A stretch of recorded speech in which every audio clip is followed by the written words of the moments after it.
In questa lezione andremo alla scoperta di Boccioni, Balla e l'avanguardia futurista. Se siete interessati alla lezione integrale potete richiederla cliccando nel primo link in descrizione. E quali sono le avanguardie storiche del Novecento? Abbiamo l'astrattismo, il cubismo, il dadaismo, il fauvismo, il futurismo e il surrealismo. Innanzitutto, che cosa vuol dire avanguardia? Avant-garde, prima della guardia vuol dire, è un termine che viene proprio dall'ambito bellico e significa essere in prima linea, cioè essere persone coraggiose, spavalde, veloci, violente, che in un certo senso sanno vedere avanti in prima linea e si muovono prima degli altri. È il corpo, diciamo, in ambito bellico che si muove, che va in avanscoperta e non a caso le avanguardie hanno portato rinnovamenti in ambito artistico rispetto a quello che abbiamo visto essere la tradizione precedente e considerate tutta la pittura realista, il naturalismo, gli impressionisti, già superati dal post-impressionismo che abbiamo visto con Cézanne, Gauguin e Van Gogh, ma l'avanguardie svilupperanno ancora all'ennesima potenza l'idea di andare in prima linea e, diciamo, portare le loro idee. E ci sono però delle caratteristiche comuni a questa avanguardia. La tendenza all'autodeterminazione. Diciamo, sono movimenti questi d'avanguardia che nascono con l'idea di creare un manifesto programmatico, un manifesto dove loro mettono per iscritto le loro idee, fissano delle regole, diciamo, prima ancora delle manifestazioni artistiche, cioè sono artisti che si ritrovano, eh, pongono delle regole tra di loro, fanno gruppo e poi iniziano a esprimersi anche pittoricamente o scultura o quello che volete. Considerate che l'unico di questi che non farà il manifesto è il cubismo. Il manifesto del cubismo, fate conto, tra le avanguardie non esiste. Le avanguardie sono praticamente comunque tutte diverse tra di loro. Vi ho detto, il futurismo è una di queste avanguardie e tra l'altro è l'unica avanguardia, vi dicevo, italiana. Quale hanno di elementi in comune queste avanguardie? Ve l'ho scritte qui. Uno, la polemica nei confronti del passato. Tutte si pongono nei confronti dell'arte precedente in polemica, in rottura e l'abbiamo visto già anticipati appunto dall'Art Nouveau, dal Liberty, ad ogni tempo la sua arte, all'arte la sua libertà, la polemica di voler staccarsi da quella che è l'arte del periodo precedente. Un intento tutte rivoluzionario. La ricerca, tutte queste di nuove forme espressive, lo vedremo la differenza, la sapete tutti, tra un pittore astratto, un dadaista oppure un pittore surrealista, cercano tutte forme espressive completamente nuove e diverse da quella che è la tradizione accademica. La tendenza inoltre a esplorare ciò che sta dentro, l'inconscio, le parti, diciamo, che finora si era dedicato minore attenzione, perché prendete anche la pittura degli impressionisti, che tutti avete ben presente. La pittura degli impressionisti è una pittura che non scava dentro l'uomo, anzi ci rappresenta la realtà esteriore, il momento, diciamo, gioioso della vita, magari se le persone stanno insieme, se sono in riva alla Senna a fare una colazione, se stanno ballando alle Moulin de la Galette, però l'unico artista, diciamo, che in un certo senso indaga più la psicologia tra gli impressionisti è Degas. E infatti è l'unico che si concentra non più sul paesaggio, ma più sulla persona. Comunque, tendenzialmente si tende a non esplorare l'inconscio nel periodo precedente, invece in questo periodo qui sì. È un atteggiamento innanzitutto spregiudicato, un atteggiamento anche direi irrequieto, ma anche irriverente. Pensate al dadaismo, il dadaismo che creano capolavori, l'arte dadaista, il movimento d'avanguardia al dadaismo, rivoluzionari veramente. Il futurismo quando nasce? Nasce grazie a questo personaggio qui che è Filippo Tommaso Marinetti. È un letterato, è un personaggio importante e è l'unica, vi dicevo, avanguardia italiana che se parte da Parigi perché venne pubblicato la prima volta sulle Figaro a Parigi il manifesto. Fu proprio nel 1909 che viene lanciato questo manifesto di portata rivoluzionaria da questi giovani artisti che si uniscono insieme con un'idea programmatica. Le serate futuriste nascono proprio come è che loro portano avanti le loro idee. Chiaro?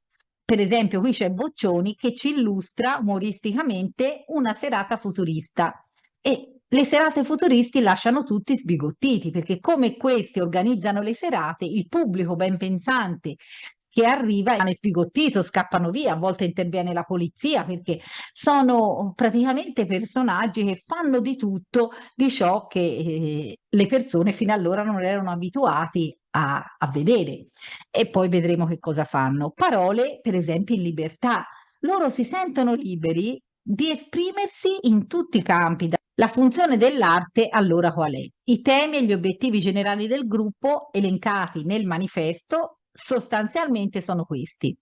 Culto del progresso tecnico, culto della macchina, della velocità, del prodotto industriale, rifiuto del passato e della tradizione accademica e l'arte ha il compito di esprimere tutto questo, il progresso, la velocità, il prodotto industriale e rinnegare la tradizione. Guardiamo che cosa avviene, l'esempio di un ritratto della figlia Maya di Picasso, questo è un particolare, il cubismo, l'ho anticipato prima, si tratta di una visione in un certo senso multiprospettica e simultanea della bambina. È come se noi la bambina la vedessimo frontale e di profilo. Vedete, c'è un occhio è di profilo, un occhio è frontale e così via. Invece i futuristi rompono con il passato, esaltano la modernità e introducono proprio anche la terza dimensione, il dinamismo e soprattutto molti di loro, lo vedremo, saranno anche orientati a una politica interventista. Molti di loro parteciperanno proprio anche alla guerra, alla prima guerra mondiale, convinti che la guerra sarà l'igiene del mondo. E questo lo vedremo. Ecco, guardate, sentite, queste sono parole tratte dal manifesto del futurismo, va bene? Sentite cosa dice, non v'è più bellezza se non nella lotta. Nessuna opera che non abbia un carattere aggressivo può essere un capolavoro. È dall'Italia che noi lanciamo per il mondo questo nostro manifesto di violenza travolgente e incendiaria, col quale fondiamo oggi il futurismo, perché vogliamo liberare questo paese dalla sua fetida cancrena di professori, d'archeologi, di Cicerone e d'antiquari. La letteratura esaltò fino ad oggi l'immobilità pensosa, l'estasi e il sonno. Noi vogliamo esaltare il movimento aggressivo, l'insonnia febbrile, il passo di corsa, il salto mortale, lo schiaffo e il pugno. E questo è Filippo Tommaso Marinetti. E questo è logico, un testo fondamentale di Marinetti non poteva che essere uccidiamo il chiaro di luna.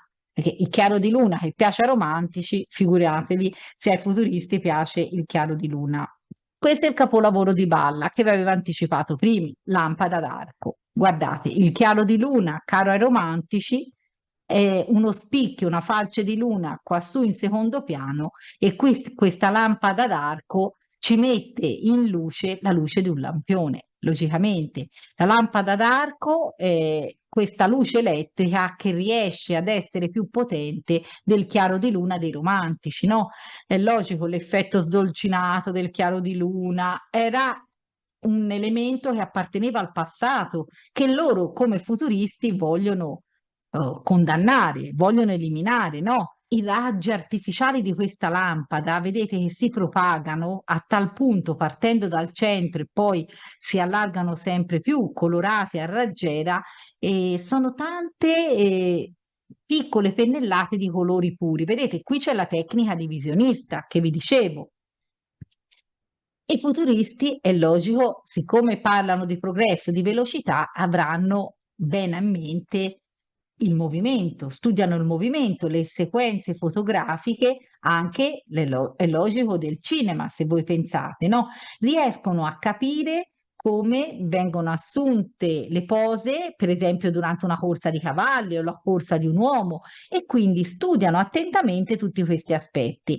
Particolarmente care saranno anche le cronofotografie, che sono immagini che ci restituiscono in una sola fotografia diverse fasi di un movimento. Vedete, in un'unica fotografia c'è il movimento che fa questo ballerino e queste a loro interessano tantissimo perché prima da allora nessuno in pittura l'aveva presentate. È logico, pensate a questa immagine del cavallo in corsa e è logico, Balla la usa per la sua bambina che corre sul balcone.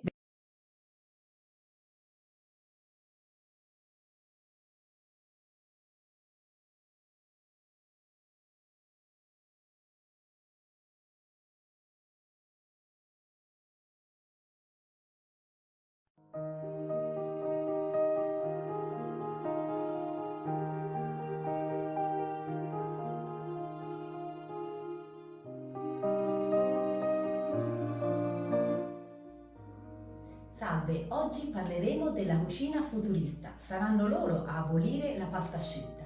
Pensate, redassero i futuristi ben 50 manifesti. Nel manifesto tecnico loro esaltano la velocità, la forza e soprattutto in poesia ricercano il verso libero. In musica, ad esempio, ricercano la polifonia o il rumore. Lo stesso in pittura cercheranno il dinamismo delle forme e anche nella gastronomia avranno idee molto innovative.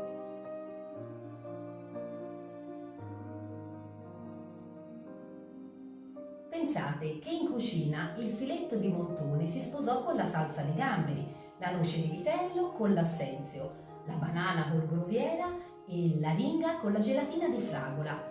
Ma anche i loro nomi dei loro piatti furono una propaganda sia pittorica che politica. Tra questi carne plastico, decolla palato, crudité cruenta, bombardamento su Adrianopoli.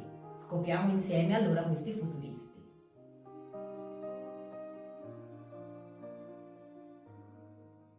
Futurista. Il movimento futurista è stato la prima grande avanguardia artistica del Novecento, unica tra l'altro squisitamente italiana e non d'Oltralpe, il cui manifesto fu pubblicato dal suo fondatore Filippo Tommaso Marinetti nel 1909.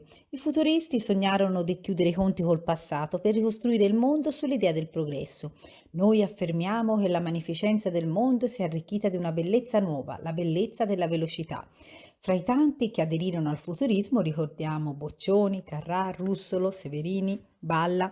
Non sempre la battaglia futurista è stata condivisa, in particolar modo quando aderì all'arditismo fascista, ma rivoluzionando l'intera vita italiana e ispirandosi al mito della città industriale, ha contribuito a rinnovare i linguaggi e le tecniche in tutti i campi delle arti e della letteratura. Il futurismo disse la sua anche nella cucina e nel 1930 uscì il manifesto culinario redatto dallo stesso Marinetti. La cucina futurista fu definita dai suoi inventori dinamica, simultanea e rivoluzionaria e l'intento principale fu quello di combattere il tradizionale e allora seguitissimo ricettario dell'Artusi. Niente più pasta asciutta, poco pane, via la pizza meridionale e la polenta nordica, il nome di uno spirito ipernazionalistico, un po' per il gusto di stupire e dissacrare anche in cucina con spiazzanti nuovi abbinamenti culinari e un po' per il gusto dello spettacolo. I futuristi che avevano dichiarato uccidiamo il chiar di luna combattevano adesso contro la pasta asciutta, definita assurda religione gastronomica italiana, per rendere gli italiani più snelli e scattanti nella mente e nel corpo. Nuovi banchetti futuristi dovevano essere assolutamente simultanei, implicando l'uso contemporaneo dei cinque sensi. La cucina futurista, eccentrica, antisolente e scenografica, fu però una meteora, un gioco che durò poco, anche perché, almeno in Toscana, forte era la tradizione e prevalsero le ricette equilibrate, basate sull'igiene e il risparmio, di Pellegrino Artusi.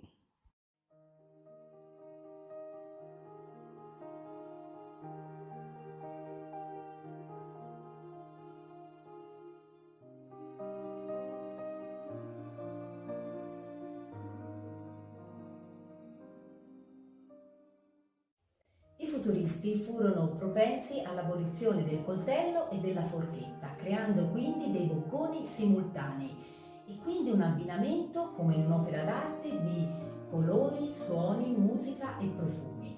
Ecco, questa è la cucina futurista. E pensate, loro italianizzarono anche molti nomi stranieri. Quindi il dessert non si chiamerà più così, ma per alzarsi. Il cocktail sarà polibibita, oppure il bar sarà qui si beve, il menù diventerà lista vivande. Ecco, queste sono alcune delle curiosità. Grazie per avermi seguita.